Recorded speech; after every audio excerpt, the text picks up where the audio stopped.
All right, bang, we are recording. How's it going? What's going on today? I hope everyone's having a great morning, great evening, great afternoon, whatever time you listen to this app. But welcome to Hey Mark, the podcast where I get to talk about, mental health, different adversities you struggle with in your life, moving forward, whether that's, in your family life, your work life, any entrepreneurial stuff that you're going through, whatever struggles that you're dealing with. If you're brand new to this or you've seen it before, that's kind of what we talk about. It's essentially just pushing good vibes forward into the universe and having authentic conversations with people. So if you enjoy that kind of stuff, then please do refer it to a friend, someone that maybe is going through some struggles, has been through some struggles, or just wants to push their life into a better direction.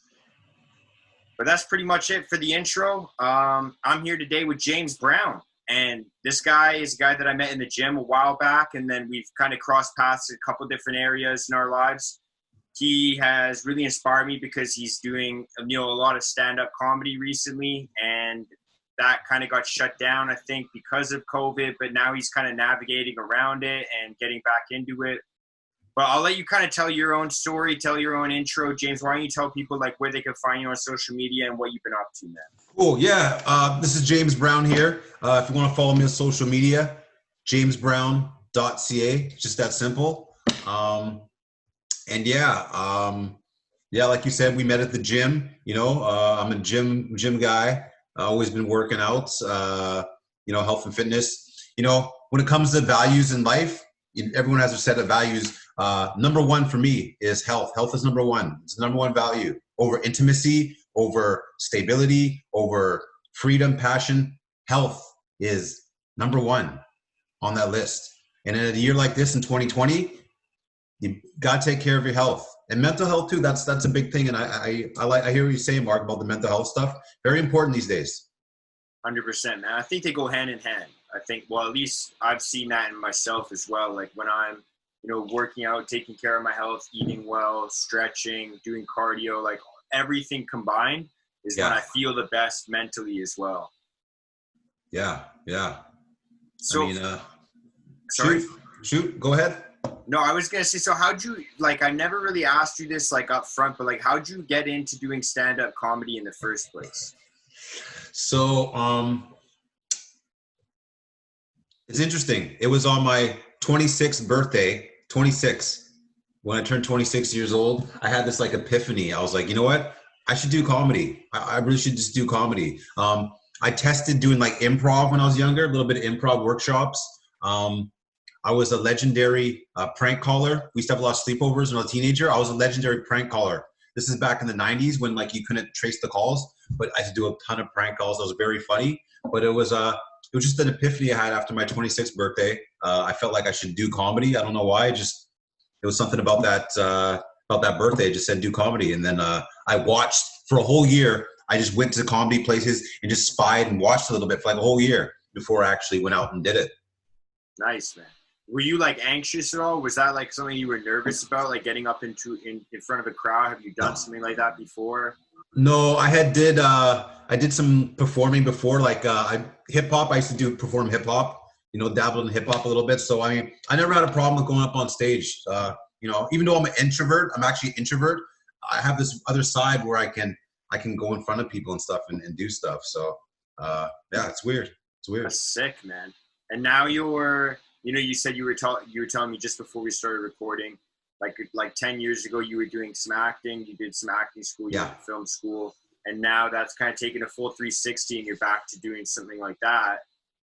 Well, how'd that happen? I don't know. It's part of it was I got injured at work. Got a hand injury, so I had some time off, and part of my time off was just figuring out what I wanted to do, and I did podcasting for a year and a half. I was doing that. And then I got back into doing stand-up, and now I got back into doing acting. So it's I had some free time in my hands, just kind of put things together. What did I want to do? Do I want to go this way or that way? And I don't know, the energy of whatever's happening, man. Sometimes the energy, your thoughts be manifest into reality. It's crazy. It's crazy like that. That's sick, man. And so would you really like enjoy, obviously like getting a room full of laughs, getting a bunch of people smiling and clapping for you is like a huge uplift for you. But like what kind of draws you towards like doing stand-up comedy? Like what do you get out of it? Um, it's a natural high. Like it's going on stage by yourself, making it happen. When you come off stage, it's like you feel high. It's a natural high. It's a really good feeling. And sometimes it's therapeutic if you're going through a lot of stuff, and it forces you to get out of that shell and go out, maybe talk about some of the stuff that's going on, or you can express. It's really about expression. So if you're a person who maybe is repressed in real life, this is a chance for a lot of people. A lot of these comedians, they're repressed people, but when they go up on stage, it gives them a sense of self-expression. Nice. And have you ever run into any like problems or issues in terms of like what you say? Like, have you ever had people get mad at you or get like really choked or offended at all? Oh yeah, sometimes, especially my earlier days when I was living pretty wild, I would cross the line on a few things. But it didn't really affect me. It's freedom of speech, man. I never really offended anyone too much. Now I have friends that had been in some dangerous situations, but for me personally, that's not really my thing, making fun of people. I just kind of tell what's going on with me. And, I don't like to cross the line too much and, go out there and, go crazy or whatever and go dark. Yeah. Yeah. What kinds of things, like, this is just like my random curiosity, like what kinds of things really like piss people off the most? Like what have you seen like that really has gotten the crowd choked? Racial stuff will get it heated. The first time I ever went on stage, right before I went on, a guy made a black joke and I was with my friend who's black and he tripped out. He didn't like it at all. And he told him to his face, like, yo, don't do that. The race thing, sexuality, especially in these days now, the LGBT community, they have a lot more pull than back in the day. You can't tell those jokes anymore. So I'd say those are the type of, two type of things. Yeah. Is there a way you think to joke about those things that wouldn't be offensive at all, or? Yeah, no, of course. Yeah. Of course there's a way. Yeah, there's a way to make it funny, of course. But, it has to come from, the way you build it has to be clever, and it has to come off as, clever and, a little bit genuine and not too much douchebag, too much douche on there. Yeah. No, yeah. If you got too much sprinkle of douche, then nobody likes that, eh? Yeah. And I was real douchey in my earlier days. I was sort of a douchebag, but, still talking about that kind of stuff. It still wasn't me. I was just mostly talking about girls and dating and parties and stuff, and now I'm talking about crystals. I talk about like stuff like this, amethyst crystals and like hiking and, health stuff. I'm vegan, so I'm talking about vegan stuff. I'm always talking about vegan stuff and yoga and like, Tinder, stuff like that. Nice, man. Have you been doing yoga long? I literally just did yoga today. I did it like an hour and a half ago. That's why I was showering right before this. Awesome, man. Awesome. Have you been doing it for a while? Off and on. I've been doing it like off and on the last like 8 years. Damn, man. I like Bikrams. I like hot yoga though. I like hot yoga. Oh yeah. I've just been doing it like literally online, like in my room, like that kind of stuff. Like it's kind of a little bit more laid back, and I can do it a little bit quicker. Yeah. Yeah, man. So what? Because I actually reached out to you a while back because I was interested in doing like stand-up comedy, and I don't know like if it's like a fear of doing it, because I feel like I'm pretty comfortable talking to people and like directing like an energy. I don't know why. Like I just never really. Maybe I felt like I was like not writing enough material, but like, what would you say to someone that like wants to pursue something like that, but like has always been like, oh, I'll do it in a couple months. Oh, I just got to get ready for it. That kind of thing. I'd say,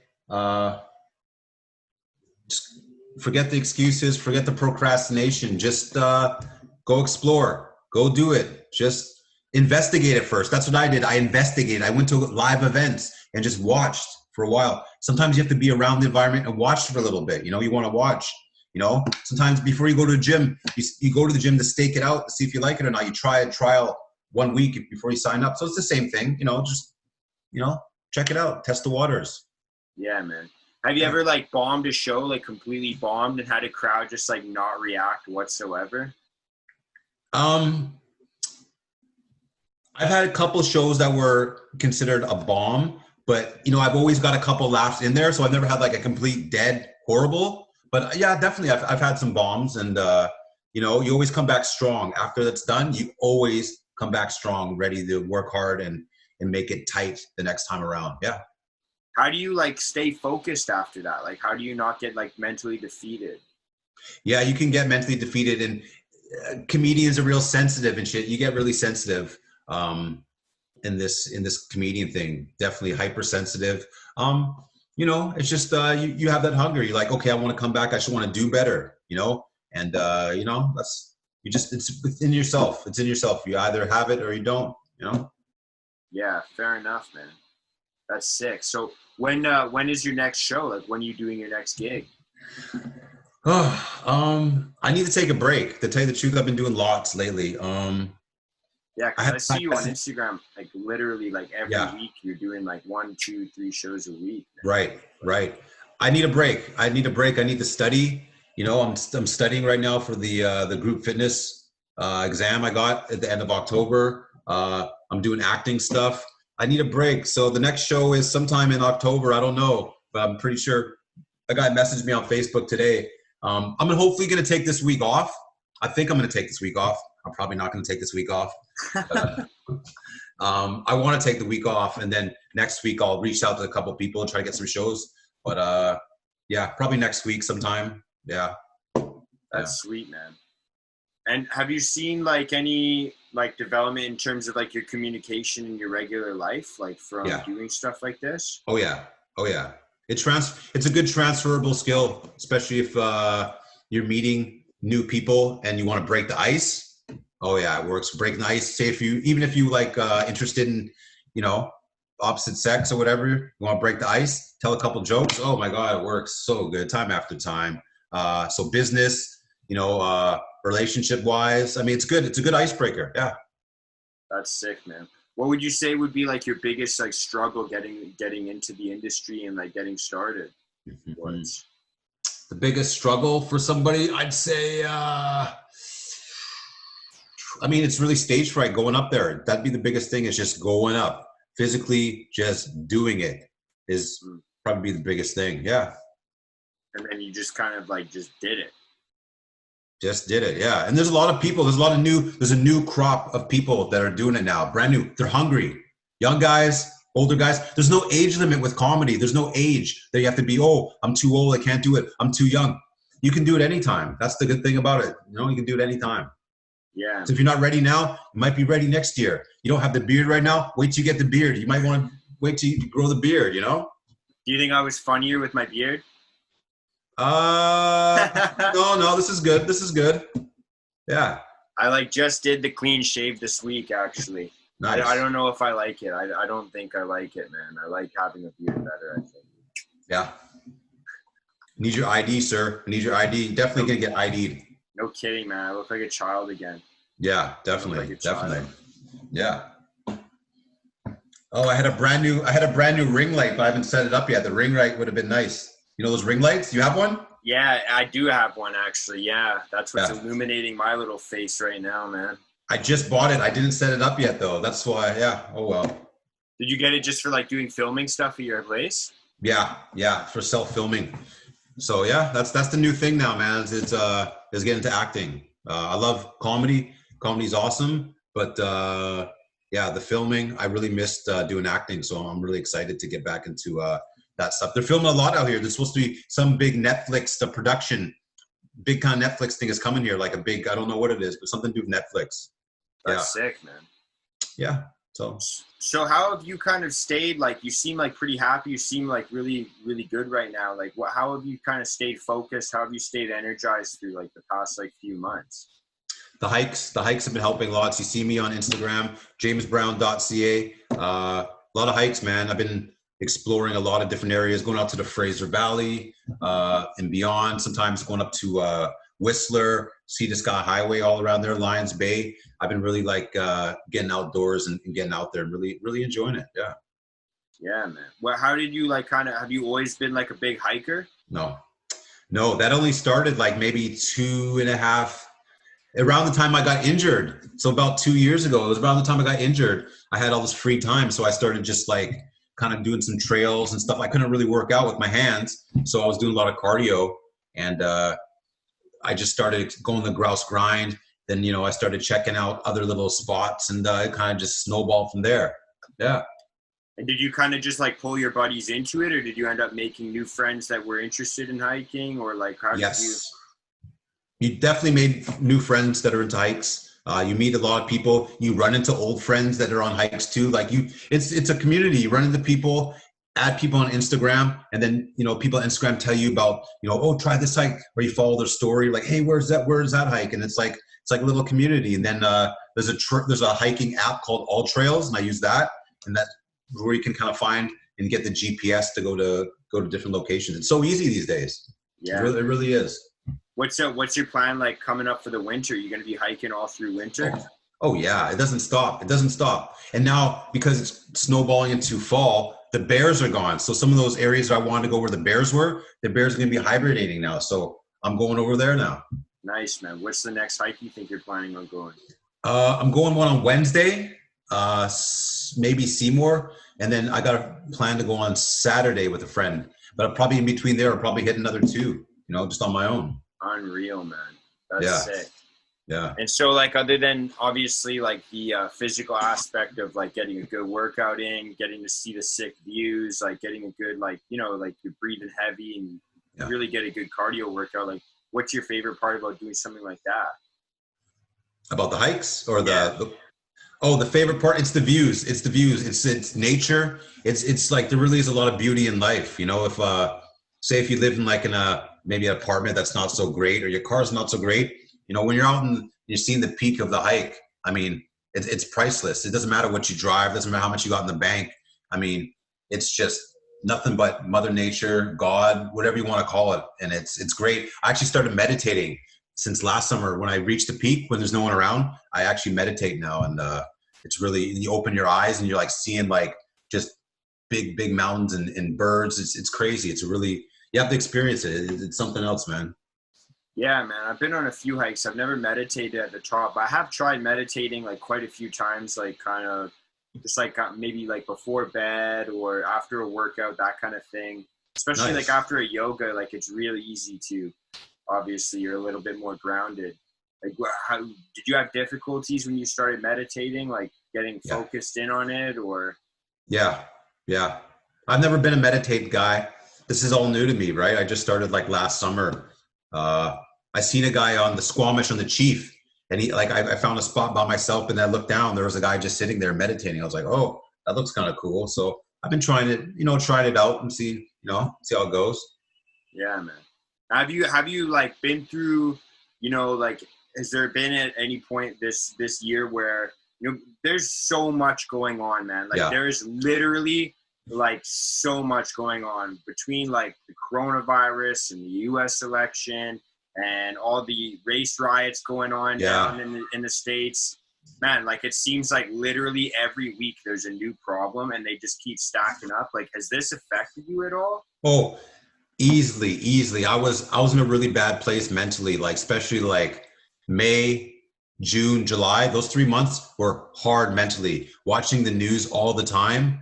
And like other problems aside from outside of that, it was bad. It was really bad. I was in a bad place. The hiking helped, of course. Eliminating toxic relationships helped. And I stopped watching the news. Like, you can't watch the news every single morning, every single night. Like I stopped watching the news, man. It wasn't healthy. It was just too much overdose. It makes you go try to get toilet paper. You don't even need toilet paper, but you go grab it anyways because you're brainwashed by the panic. Like, it was crazy. It was absolutely fucking nuts. What did you find like kind of impacted you the most? Like, was it like, did you feel like you were kind of like getting like depressed, or did you feel like you were just like anxious all the time? Did you feel like you were just like kind of run down, or like what happened with you, if you don't mind me asking? It was just a combination of everything. Depression, just mentally just on edge all the time, everything on edge. Yeah, I mean, all those things, you even get a little fearful about, oh, what's going to happen, but you can't run by fear. You can't live off fear.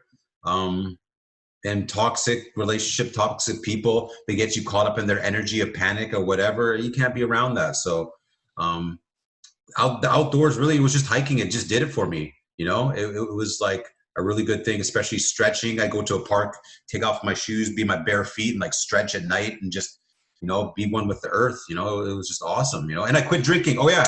I haven't had a drink since the end of July. So I didn't want to play with my mental state that much. I didn't want to play with play with it. So I quit drinking since July. Yeah. That's sick, man. Congratulations. Yeah. I know, like, for myself, I found myself in the last, like, probably like 4 months. I don't know if it was like a depressed state or an anxious state, but I found myself just getting really agitated all the time, man. Like, I was super angry and like, just like everything seemed to piss me off. Like, I was angry too. I'm still angry. Yeah. And it's like, man, you can't, I don't know, man. Like I spoke about it with someone last week, and we were just kind of chatting about how like little things now just piss me off like so much, man. Like, I'm at work and like a little thing, like kind of, I have to maybe redo it. Like, I'm working in construction right now, like as a carpenter. And like, man, like you frame a wall and then you make a mistake and you have to redo part of it. And like little things do just make me so choked to the point where I'm like, I need to go for a walk. Like, I tell my boss, like, I need to go for a walk and just breathe for a minute and a half. Like, I haven't had to do that before at work. Like, I don't know why it's impacting me like this. I don't know if it's the year or maybe like, I don't know what's going on, man. So what have you been doing to cope with that? I've been angry also. I've been very angry. Yeah. Well, I, like you said, man, I've been stretching a little bit more. I've been trying to do yoga. Like, yoga is something that I never really got into. Like, I've always kind of been into like the bodybuilding scene and just lifting weights. And like, if I was doing cardio, it's just Stairmaster. Like, that's kind of all I was about. Now I'm, trying to do a little bit more yoga a couple times a week, just kind of stretch out a little bit more and breathe, like focus on my breathing. Yeah. Dude, that was huge. But also just kind of like addressing things when they piss me off. Like, that's actually like another thing that I never used to do. I would get really pissed off, say like the example at work, and I would just blame it on work that day. Yeah. Oh, it's obviously that I'm just pissed off at work. And then I get home and I'm like still kind of agitated. I'm like, dude, I'm not even at work anymore. Like, it's obviously not just work that's bugging you, man. Yeah. You know what I mean? Like, sitting down and just kind of journaling through that, and just like, for me, like, it sounds kind of nerdy and weird, but like I started journaling a while back and just writing down little things that irk you. And then you realize, okay, there seems to be a pattern here. Like, it's not maybe work. Maybe it's something else you're dealing with inside, man. I've been journaling for a while now, man. I do journaling also. Yeah. How long have you been doing it for? Oh, fuck. I've been doing it since like fucking, well, just put it this way. I've been doing it a long time, at least 10 years. Yeah. Yeah. Was it hard for you to start? No, I've always been a writer. I've always been writing things. So no. Man, it was really hard for me to start the habit, like super hard for me to start it. Like, I would be like really motivated to do it. I'd buy a journal, buy a new pen and designate it for my journaling. And then like 2 days in, I'd stop completely and then just like pick it up after a couple weeks again. Awesome, man. Yeah, it's good. It's good for you, man. It's good for you, anger. People have been angry. I forgot about that anger. I've been hitting the bag lots lately. That's what I've been doing. I've had a lot of energy. I've been fucking hitting the bag. I got bruises on my knees, my knuckles. I've been hitting the bag. I've been it's been good. It's been good. Are you going to a gym again? I am going to the gym again. Yeah, I just started this month. Let me ask you, man, for people in Vancouver, where are you working out right now, if you don't mind? I work out Steve Nash. Well, it's Fitness World now. Fitness World, yeah. Yeah, which location are you at? No, I'm not there anymore. I'm not there. Oh, dang, man. We're going to have to link up. I won't make you say the location right now, but we're going to have to link up, man, because I'm looking for a new gym coming up. I just grabbed like a temporary pass at like this warehouse gym in Richmond for the. I know Sports Central. Yeah, it's pretty sick. I used to go there, but I only did I think a couple week passes there. It was okay. It was okay. Yeah, I'm just getting temporary passes for now until I find like an actual gym that I can permanently lock down again. Because I was at Steve Nash or Fitness World for years. I worked there for a few years. But like that was like my first gym I joined when I was like 17, so like 16, and so now I'm like, I'm gonna test the waters and see if I've been missing anything else in the fitness industry for a while. Like I don't know. I tried the Orange Theory. I went to Orange Theory to check it out, but it's like they do the circuit group fitness stuff. It's okay if you want to get like a quick workout in, shake things up a little bit. It's okay. I went to Oxygen. You ever heard Oxygen? Did a couple classes there. They worked me out pretty good. And there's a gym called WRX. It's like a kickboxing gym. I'm trying to check out coming up because I really want to start hitting the bag. That's sick, man. Where is that? Is that Burnaby or New West or Richmond? No, this one's it's in Delta, Surrey Delta. Okay. Nice. I think it's called WRX. Yeah, pretty sure. I have to check it out. So that's not too far from me either, actually. I read a biography on Bruce Lee this summer. That's part of it. It's a big, thick book. It was like 400 pages. I read August and July. I was reading the Bruce Lee biography. It was really kind of like, that was part of the acting thing too, was reading that Bruce Lee biography because he was like doing his, karate stuff, but he was actually a child actor in China. And then when he moved to San Francisco, when he was like 17, he got back into film and stuff and was teaching at schools, but he was an actor. He was always been like an actor. He comes from a family. His dad was a performer, and some of his kind of like moves to make it to get up in the industry. I'm sort of like following some of those moves that he no karate moves, but like actually it's like his steps in like trying to achieve, moving forward in a new direction. The book is really inspiring. Have you always been a big reader? Yes. Look what I got. This is what I have right now. I'm reading this. This is Tony Robbins, Awaken the Giant Within. And I also have I got an ebook that I'm reading right now. It's called Think and Grow Rich, which a lot of people have heard of that one. Yeah, I've read that one as well. Yeah, so I'm reading that. And I got another one called Guaranteed Success, which is like another kind of motivational one. I'll read them in the morning. Yeah, I've always been a reader. Yeah. What would you say is like your favorite book or like your most impactful book that helped you out? Oh, wow. The book that had I don't know about the most, but for a certain amount of time, there's this book. It's called Monster. You've heard of Monster? No, I haven't. So it's the autobiography of an LA gang member. This guy's name's Monster. Sankia Shakur. He was like a gangster crip. He was in the gangs ever since he was like 11 years old. But the book was really inspiring, and it kept me away from the dangers of that world. In the time that I read it, and I think I was about 17 years old, I was an at-risk youth. I was doing a lot of bad stuff, and that book maybe not cross the line to go over to that side, because when you do, you turn into a monster. And he was talking about the monster mentality of that world, and it kind of scared me straight. For that time period of life, it scared me straight to not go in that direction particularly. So that was very, very impactful book in a very potent time in my life. Yeah. Did someone give it to you, or did you just stumble on it yourself? Or a friend of mine was reading it. Yeah, I remember this guy. He lived at a group home. He was at trouble. He was a troubled youth, but he was reading it, and I guess somehow I might have took it, or somehow I came in possession of the book. But that was a really influential book. And then obviously the Think and Grow Rich, in my adult years, that's a pretty impactful book as well. Yeah, man.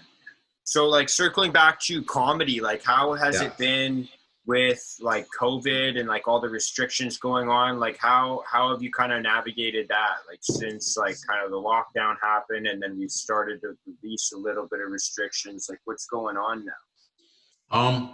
Well, when it first started, it ended like in March, right? I was really busy. I was really starting to find my groove around that time. So I was pissed off that it stopped.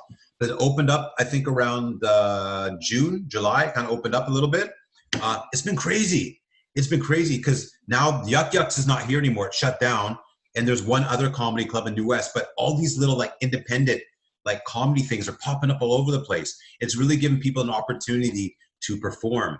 And it's something else. It's a crazy scene right now. All these guys, producing weekly shows. It's not just one guy's. It's like different cliques, different sets of people putting on like shows all the time, outdoor shows, Zoom comedy shows. You know, it's just so much going on right now. It's unbelievable. It's a great scene to be in right now. It really is. That's sick, man. So like, did Yuck Yucks close because they couldn't, like, was it like a monetary thing? Yeah. Yeah, the money. If they can't pack the house, you know, what can you do? Nightclubs too. It's like you can't pack people in, you're going to lose money. Yeah. So do you think it's a permanent thing, or do you think they'll open up eventually once all these restrictions end? I hope so. I really hope so. I really hope so. But I don't know. There's a comedy club in New Westminster, new one there, House of Comedy. So they're still doing their thing. So I'm hoping to check it out and get in with it's on them. Columbia, you know? right? Yeah, it's on Columbia. I think I've seen it driving by there, man. Yeah. And so are a lot of people coming to these places? Like, what happens? Like, how? Like, is it a struggle to get a crowd in there, or? No. The events are selling out. People want to go out. You have to book it, most of them online. And then when you show up, you get your seating, because seating is limited right now. You can't have big groups, but shows are selling out, man. People want to attend. I've had friends that showed up. They want to, like, hey, James, I want to watch you. Dude, we're at capacity. You can't even get in here. You have to book online. You know, almost everything is online now, you know? So yeah, man. Yeah, it's busy, man. People want to watch comedy. It's spectacular. It's great to be a part of this right now. I need a break. I need a week off, man. It's crazy. Yeah, is it like a different vibe? Because there's like, what, probably half the people in there now, or? Yeah, it's a different vibe, but then it's giving more opportunity for comics. I like that. Like, especially like the comics that are on the lower chain of things, because you have the high-end comics that were always at Yuck Yucks and always performing those shows. There's a whole just seeing of people that not in that level, but they're really getting a chance to express themselves and putting on independent shows, you know? So it's a blessing in disguise, I feel like. Yeah. Have you had any like buddies that do it that kind of have been discouraged by this whole thing? No, everyone's thriving in it. Everyone loves what's happening. Yeah. They're enjoying it a lot. And talk to me about like the Zoom comedy show. Like, how does that work, man? I mean, it's like what we're doing right now. You put together like 5 minutes of material, and then you tell the jokes, and you have like some kind of judges or people that are logging in to kind of watch what's going on. So you can, I did a couple of those. I did some stuff for like YouTube where we're at the Havana Theater, in Commercial Drive, and we're live streaming it. That's what we're doing, live streaming, and then upload it to YouTube without a real audience there. You're in a stage in the theater just talking. Okay. Yeah, it's been creative, and people are doing shows on Kids Beach or outdoor shows. I know people that do outdoor shows. Like, it's crazy. You're getting creative, you know? Yeah, I think Dave Chappelle kind of kicked that off, man. He had the first like live comedy show that got released. It was like a Netflix or a YouTube special or something like that. Did you see it? No, but you told me about Ronnie Chang though. Ronnie Chang's dope. I mean, you're the one telling me about him. Yeah, you watched that, the Netflix special, right? Yeah, it was awesome. Yeah. Man.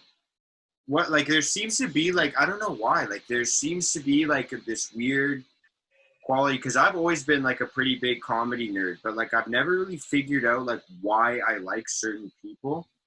Mm-hmm. You know what I mean? Like, there seems to be, like, a weird trait that people have that makes them, like, really good at it. And then there seems to be, like, another trait where they can deliver, like, maybe decent material, but they end up pissing people off, or just like not being funny, or just being boring. Like, I wonder what that, like, obviously it's more than just being funny, but like there seems to be like a trait that people have that just like they're so charismatic that they can carry like an entire crowd like that. Yeah, I mean, comedy's subjective, right? It's subjective to different points of views, different age brackets, different ethnicity. So it's subjective. Some people are good at different things. Some people are good at crowd work. They do the crowd. Some people are good at, 1-2, 1-2 punchlines. Some people are good at impressions. They can do good impressions.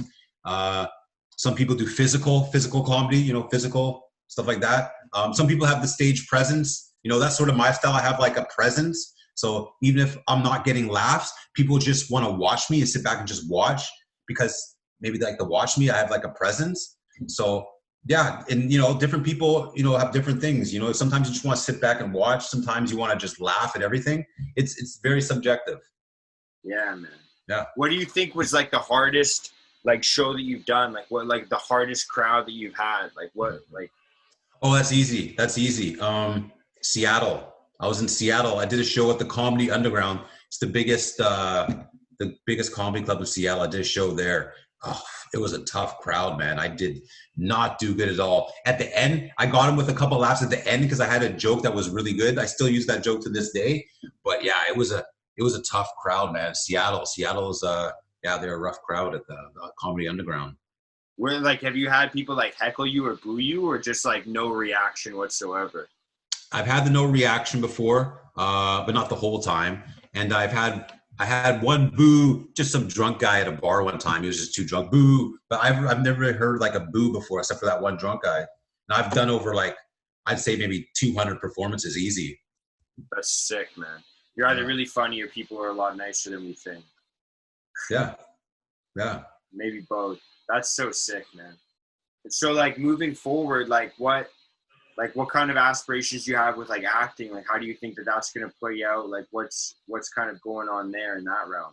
Well, these are just the baby steps right now. I'd like to do something, involved with Netflix, because they're shooting Netflix stuff out here. I mean, I don't know, whatever it is, I want to be successful at it. So if it's acting, I want to be successful at it. And to just motivate people and help the youth, So if I'm successful in comedy or if I'm successful in acting, which I plan to be, because I'm putting the energy out there, I definitely want to show, kids, youth, that you can, work real hard for something and, change your life. I did. It doesn't matter what age you are, really, you can change your life regardless, So not just for the youth, people in general, Yeah, man. And so were you always like kind of like introverted as a kid? Like when you were like a little kid and as a teenager, were you like super introverted? Because you said you're an introvert. I'm an introvert, yes, but there's a part of me that's extrovert, like I'm shy. But I mean, just being around a lot of people, a lot of friends, you get out of that. I mean, the core is shy, but I don't know. I have a out there kind of personality. So no, I wasn't really that shy as a kid. Was I shy to go on stage? I was shy to go up on stage and perform as a kid, yeah. But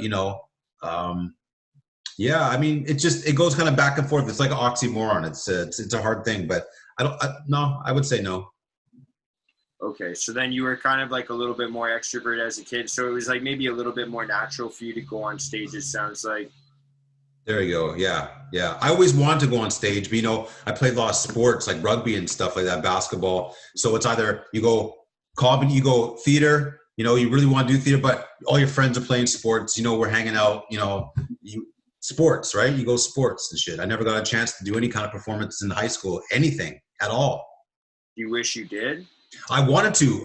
Even at that, I can remember I wanted to do, there's a Little Shop of Horrors, musical. I wanted to do that. I wanted to go on stage, but everyone played basketball. Everyone played rugby.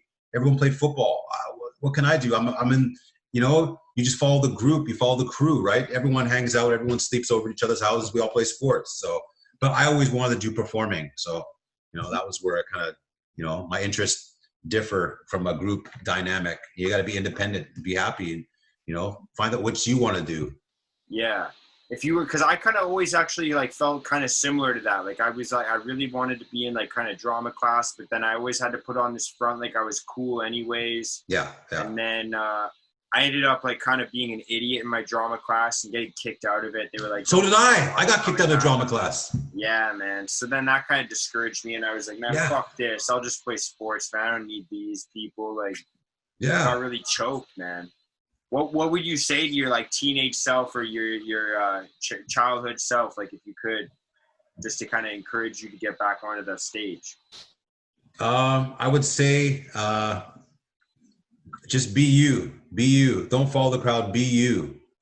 Be what you're supposed to be. Just be you. Yeah, just be you. I got kicked out of drama too. That's funny. What'd you do? I just acting out, just like be, like a class clown. I was just talking back lots, and they kicked me out, man. Yeah, that's funny, man. That's such a weird coincidence that we both got kicked out. Yeah. I think I damaged or lost a camera for a project we were supposed to do. And my teacher was not choked, or she was not happy about that. She was pretty choked. She was like, yeah, you shouldn't have done that. Damn. But what could I do, man? I was an idiot. I was a kid, man. Well, I'm still an idiot. I'm just not a kid, even though I look like one without the beard. Clearly, yeah. You can't drive. You shouldn't be driving a car, sir. No kidding. They're like, where's your parent? Where's your parent, man? Yeah. No kidding, man. Would So you like, like what? huh? I was gonna say, so what have you been up to recently, other than doing comedy and like kind of going for hikes? Like, you're like busy schedule, eh? Yeah. Just the comedy shows, acting, podcast, like this thing. I did a podcast with a friend of mine last week. Studying, just trying to find trying to work out again, get my strength back. I lost a lot of strength, man, during the lockdown. I'm pressing like 40 pounds each arm. I'm having a hard time, man. Like my strength is gone. I feel you on that one, man. My legs are good. Yeah? Got a good foundation, dude. Got a good foundation, dude. And so I remember when we first started talking about this, you were like, oh, I got some stories back in the Richmond days. Like, did you grow up in Richmond? So my late teens, I moved to Richmond in my late teens, and I was there I was there for a while, like off and on for almost like 10 years. So, I got a lot of Richmond stories, man. Holy shit, I got a lot of Richmond stories. Where do you want to start? Like, did you grow up in like New West Burnaby or like Vancouver? No, or? I grew up around like East Van, South Van. Yeah. Okay, and then you with the Killarney Secondary School, and then I moved to Richmond. Yeah. Dude, my dad went to Killarney. Actually, he grew up in East Van as well. Yeah, Cougars. Yeah. And then you ended up moving to Richmond. Yes. How come, if you don't mind me asking? Oh, just my family. I live with my mom and stuff. They all moved to Richmond, and I didn't move there right away. I was living with my sister out in Burnaby for a little bit, and I didn't move with them right away. And then, I ended up moving there. I resisted. I didn't want to go to Richmond. It's far, right? But wow, Richmond, a lot of stories. Richmond, when I was a teenager, fucking gold mine for chicks. A fucking gold mine. Gold mine, man. The fucking mall, fucking Gary Point, all the like liquor stores. I go to like Ackroyd Plaza. You know where Ackroyd Plaza is on 3 Road? Yeah, I used to work at that Boston Pizza in Ackroyd Plaza, man. Yeah. So Ackroyd, that liquor store, I just show up on a Friday night. There'd be like chicks fucking getting liquor. Like, hey, what's going on? Like, oh, where are you going? I don't know. Where are you going? Fucking just hang out with them. Canby dances, Minoru dances, like football games, Palmer football games, Hugh Boy football games. Fuck, Richmond was fucking different. It's like a different world, man. It was a big sports hub though. Back in the days, it was like they were really into sports. Like they really supported community sports. Yeah. It's always been like pretty like heavy community based for sure, man. And then what was like your favorite thing? Obviously, like the chicks and the partying is sick, but like what was your favorite thing about living in Richmond? Well, it has to do with the chicks again, because Richmond's full of water, right? It's all water. So if you have a car or your friends have a car, you can always just pull up to like a cool spot at night, like right near the dike. And it's all surrounded by dikes. So there's so many different dikes to go to. Terra Nova, there's 3 Road, there's like the Steveston area, there's Bridgeport, all the dike areas. Dude, you do know Richmond. I know Richmond, man. Trust me, there's all by the airport. By the airport's a really good spot. Airport, there's all the dikes. So if you have like a date, you can always like pull up to the spot and hang out. If you're a stoner, go and do your stoner stuff. Hang out by the water, do your stoner thing. Hang out with friends, drink near the water. It's just all water. It's just so many fucking cool spots in Richmond. Triangle Beach, right? Triangle Beach is a good spot. I know the spots in Richmond, man. There's just so many fucking spots. So, if you're into that kind of thing, not staying home and like being out and like kind of just chilling with like nature. There's no mountains, but I mean, there's lots of water in Richmond. A lot of cool spots too. And the fog, when like early morning, the fog comes in, or like late at night when the fog comes, it's kind of creepy and it's kind of cool though. I miss that in Richmond. Those early morning foggy days. I like that. Yeah, man. I go through it with my bike and I run through it every single morning, man. It's pretty wild. Yeah, it's pretty wild. You never think about it because, like, whenever you visit like other places, you always forget about how low Richmond is because it's like below sea level, man. Yeah, it's like a giant bowl. Lots of stories in Richmond from like getting hit by cars. I got hit by a car when I was on rollerblades when I was younger, rollerblading from work, and a fucking guy hit me right by Lansdowne, 3 Road, like 3 in Westminster, just a little past there, right by Ackroyd, actually. Yeah, I got hit by a car, and I collected some money. So with the money, I bought a camcorder, video camera back in the day. I bought a Cadillac, and I bought garbage bag full of weed. Garbage bag full of weed. This is a true story. This is a Richmond story. It's true. It's fucking true. That's not the only car accident I got into in Richmond. A lot of car accidents. You know, yeah. Played a lot of basketball. Richmond's definitely into basketball. A lot of ballers and stuff. My brother plays lots there. Yeah, a lot of street ball, organized ball in Richmond, and parties. You know, I used to be a party promoter in Richmond.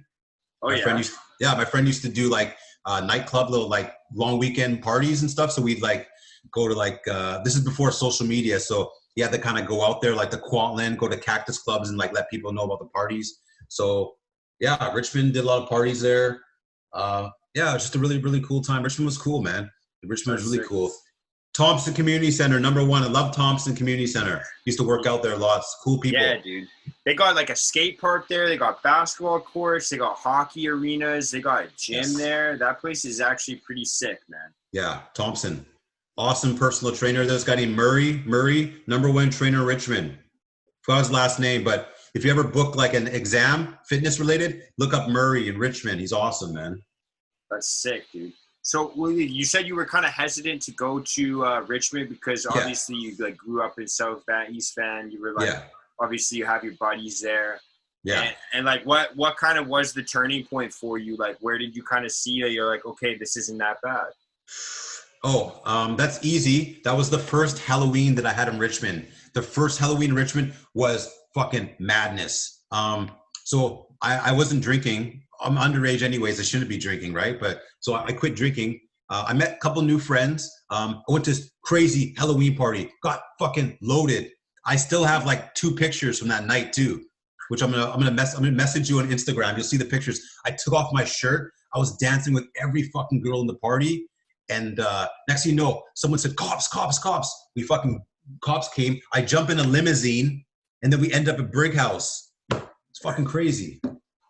That place is, yeah, dude, I loved growing up in Richmond, man. Growing up in Richmond was so sick. I really appreciated it a lot, actually. Which area did you go up around? Like Canby, like East Richmond. Like I kind of grew up in that area. I went to McNair, I went to McRoberts Secondary School. I went to 2 different high schools.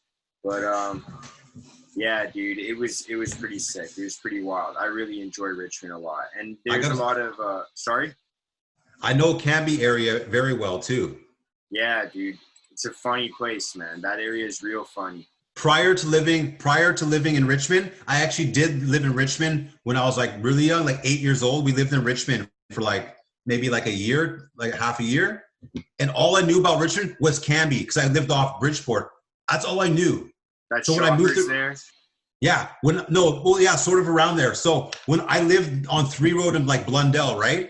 I would take the bus all the way to Canby just to work out because that's all I knew in Richmond was Canby. I used to take the bus to Canby to work out. I didn't know anything about Richmond, but I just knew that from when I was a kid. Canby. Yeah.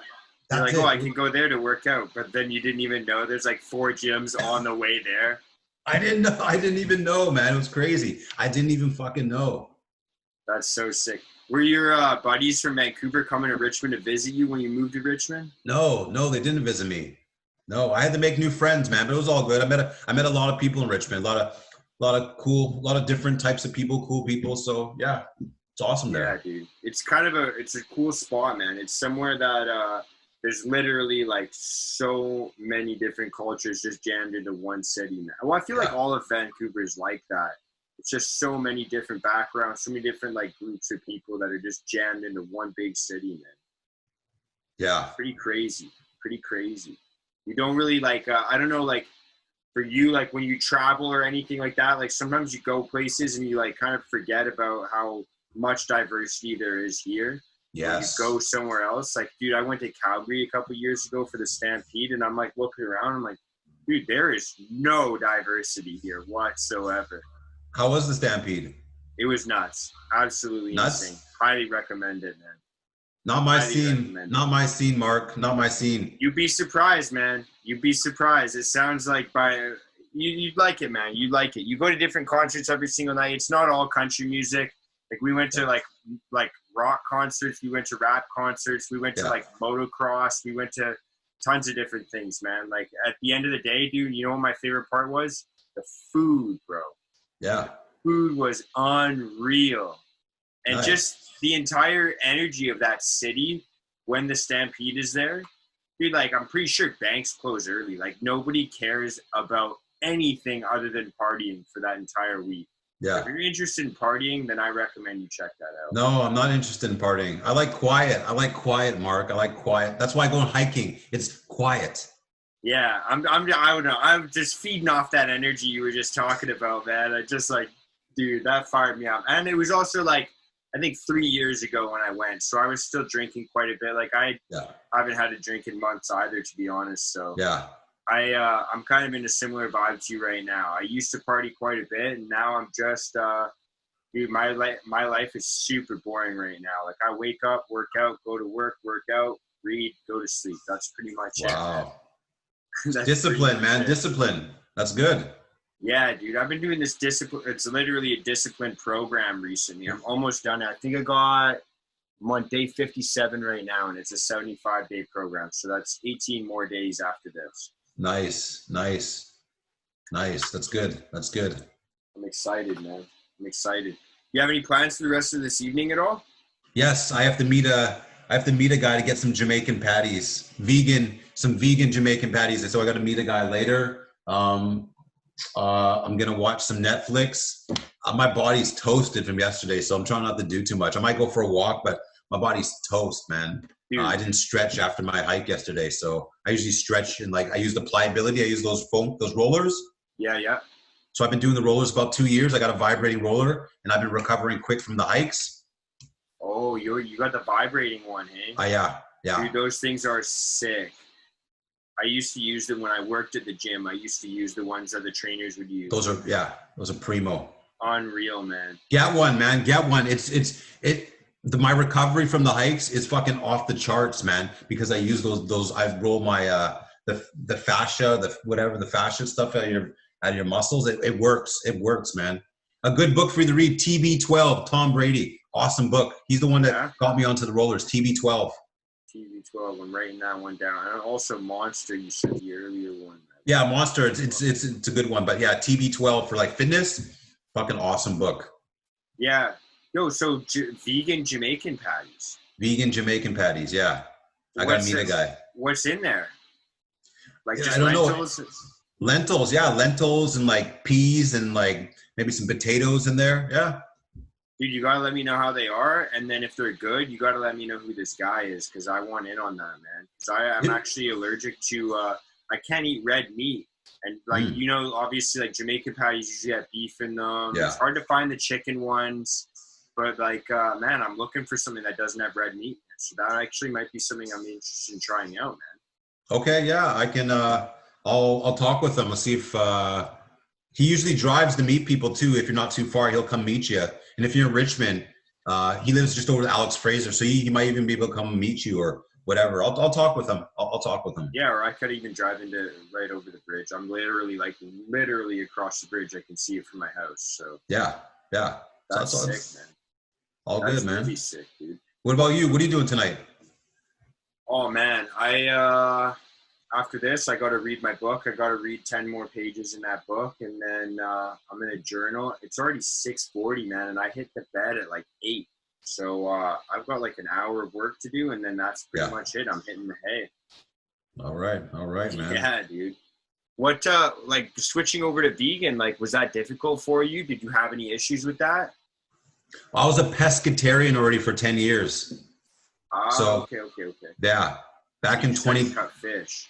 Yeah, and then I cut fish like almost 2 years ago. I cut fish just to see what happens, and it's been going good. It's been going good. What about like with the animal byproducts, like cutting out like milk and eggs and stuff like that? Is that difficult? Not difficult. I've always been picky. I've always been a picky kid growing up. I didn't eat a lot of food. I was picky about everything back then, and I'm picky now. Yeah. And I guess like actually in 2020, man, there's so many different options, especially for vegans now. Yeah, definitely. Especially Vancouver or the BC West Coast. I mean, it's very easy to kind of eat that kind of stuff here in the city. Very easy. Yeah, man. So what like, I guess that's so crazy, man. At 26 years old, you just decide I need to start doing stand-up comedy. Yeah. Yeah. It's nuts, man.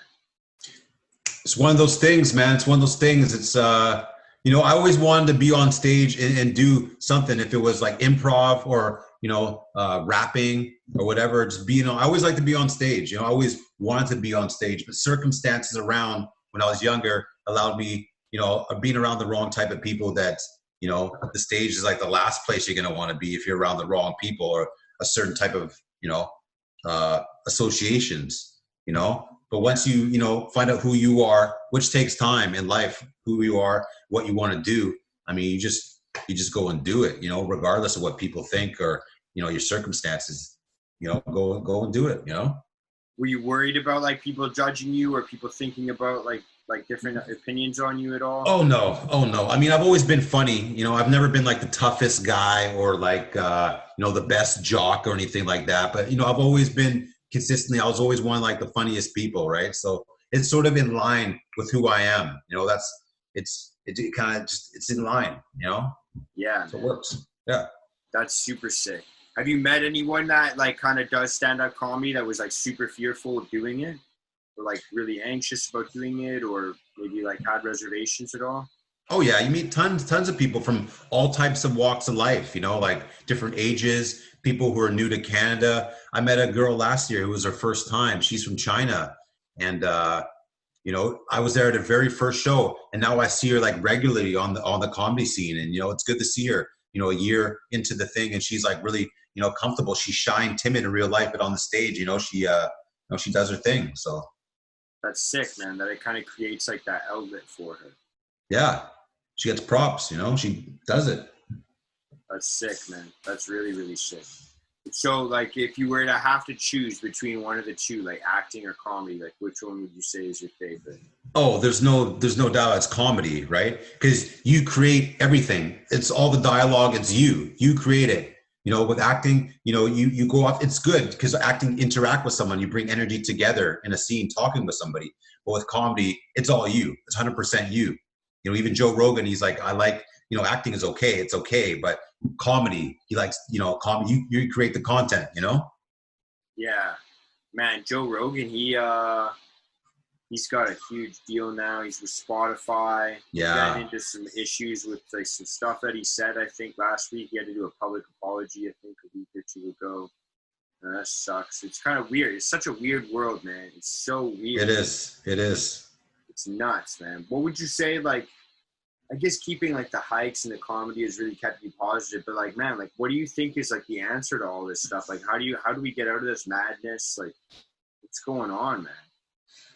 I don't have the answer. You know, I think the thing is keeping the faith. You know, you got to keep the faith that things will get better. If we get better from here. We don't go lower and get worse. We get better from here. So even though the numbers are getting higher, but you know, things are opening up. You know, the government's trying to work with us or whatever. You know, we don't go down, we go up. Things get better from here. You know, we build from this year and we make a better year next year, and so forth and so forth. And don't live off fear. You know, don't live off fear. You know, from every walk of life, every age, don't live off fear. You can't. Yeah. Have you lived off fear before? Oh yeah, especially when I was younger, I lived off fear, you know, and you try to hide it as best as you can, but you can't live like that. You just can't. Yeah. It's not productive. It's not healthy. Were you like kind of like, because I know for myself when I was a kid, like especially as a teenager and like early in my 20s, I was really like kind of putting on a mask all the time, just like kind of pretending to be somebody that I wasn't whenever I was really anxious or uncomfortable. Like, did you have something similar to that or? Yeah, no, I did. You know what? I put it like this. When I was younger, I was a sheep in wolf's clothing, right? And now that I'm older, I'm a wolf in sheep's clothing. Now you're like incognito mode. Yeah, like I'm a wolf now. Like I'm older, I'm a wolf. I know I'm a wolf, but I'm in sheep's clothing. But when I was younger, I was a fucking sheep, but I was in the wolf clothing, right? I wasn't really that wolf, but I was just a kid, you know. But I played it like I was a fucking wolf when I wasn't, you know. Yeah, and that obviously can get you into a lot of trouble. I know it did for me, that's for sure, man. You say a lot of things that you probably shouldn't say, do a lot of things you shouldn't do, man. Yeah. What would be like biggest piece of advice like be for someone that's kind of like in that situation right now? It's not worth the risk. Don't risk it. You want to travel, have nice adventures in life? That's the awesome thing about life. So many places to go. A lot of adventures. Don't risk your freedom on anything stupid. Tons of stuff to do. I mentored this kid. He was like a little boxer. He used to be into boxing, but he was getting involved with the wrong crowd. He's like, hey, do you think I should get involved with this? Just make some money. He's like, no, don't. You want to go to Los Angeles? You want to go to Hollywood? You can't do those type of things. You can't cross the border, right? He ran into me like a year and a half later or 2 years later on Commercial Drive. Guess what? He went down to Hollywood. He did like a boxing camp and stuff like that. He actually went down there. He was like, hey, thanks to you, I never got in trouble. And I ended up doing boxing down in California. I went to like some kind of crazy camp and stuff. That's sick, man. Yeah, that's something I actually didn't even think about, like how you can actually like completely lose your freedom to travel, I guess. Yeah, it's not worth it. Like I have cousins, they can't cross the border. You know, they're like, oh, I wish I went to Vegas. I wish I could go to Vegas. A simple, small thing like going to Las Vegas. They can't go. They can't enjoy Vegas. They can't go to Seattle or the outlets across the border to buy stuff because they fucked it up. Trying to be cool, getting caught up in, you know, stuff that wasn't really important in the first place. Yeah. Man, that's really fucked up. I actually completely forgot about that. I'm really blessed that the trouble that I got into was like before I was an adult, man. That's for sure. Yes. That's definitely, sure. Man. That's crazy, man.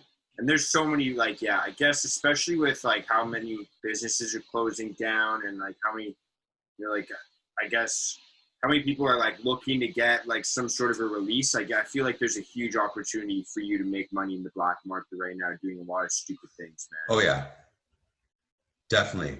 And gambling, you know, since the casino shut down, right? Like Richmond, for instance, there's no casino. You think that people aren't gambling anymore? You don't think there's underground casino games? Of course there is. There's lots going on, you know? Yeah. Underground. Yeah, there's two casinos now in Richmond, man.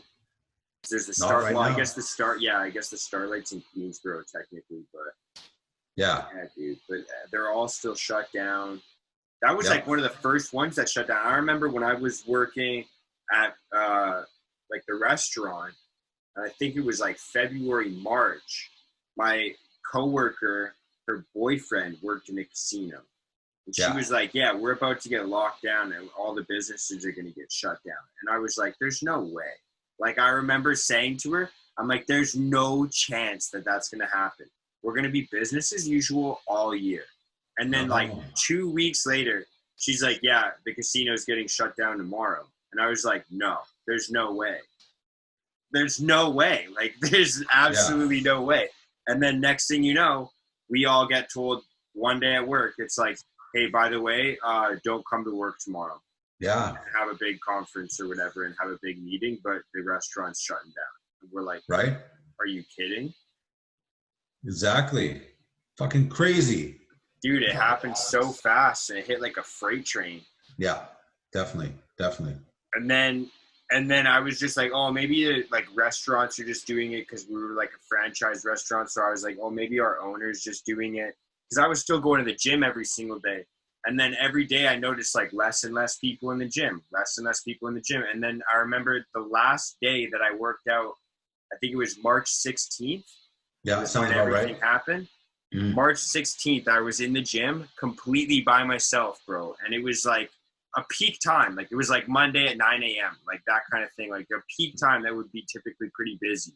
Yeah. And I'm by myself. And I like start making an Instagram video about how I'm by myself training for the apocalypse type of thing. Yeah. And then I go home that day, and by the time like that evening rolled around, we get a news story saying that all the gyms are locked down, shut down. I know.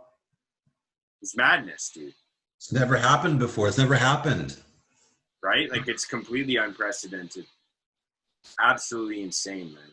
Yeah. Let's hope it doesn't happen again. It's, you know, it's crazy. But it forces you to think outside the box. You know, creativity. I was working out with like doing home workouts of like, I had a backpack. I put like a medicine ball at the bottom and put like cans and like accumulate weight and doing like curls with like a gym bag. That's crazy, sick, man. I just went military style, push-ups, pull-ups, and sit-ups, man, and runs. Yeah. That's all lots of pull-ups. Yeah, lots of pull-ups, man.